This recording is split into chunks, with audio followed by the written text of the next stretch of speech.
রাতে যদি কখনো ঘুম ভেঙে যায় তাহলে ছোট্ট একটা দোয়া পাঠ করে আল্লাহর কাছে দোয়া করবেন। আপনার ওই দোয়া আল্লাহ কখনোই খালি হাতে ফেরত দিবে না। নবীজি বলছেন যে কোনো ব্যক্তি যদি ঘুম ভেঙে যাওয়ার পরে আল্লাহর কাছে এই ছোট্ট দোয়াটা পাঠ করে দোয়া করতে পারে, হতে পারে রাত 2টা, হতে পারে রাত 1টা, হতে পারে 12টা, যখনই আপনার ঘুম ভেঙে গেছে ওই মুহূর্তেই আপনি দোয়াটা পাঠ করবেন, লা ইলাহা ইল্লাল্লাহু ওয়াহদাহু লা শারীকা লাহু লাহুল মুলক ওয়া লাহুল হামদ ওয়া হুয়া আলা কুল্লি শাইইন কাদির।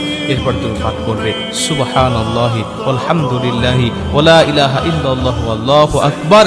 এরপর পাঠ করবে লা হাওলা ওয়া লা কুওয়াতা ইল্লা বিল্লাহ।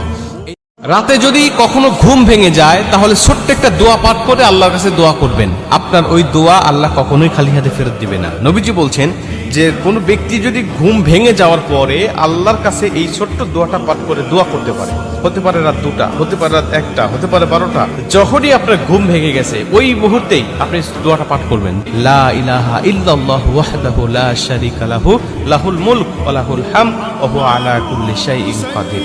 এরপর তুমি পাঠ করবে সুবহানাল্লাহি ওয়ালহামদুলিল্লাহি ওয়া লা ইলাহা ইল্লাল্লাহু আল্লাহু আকবার।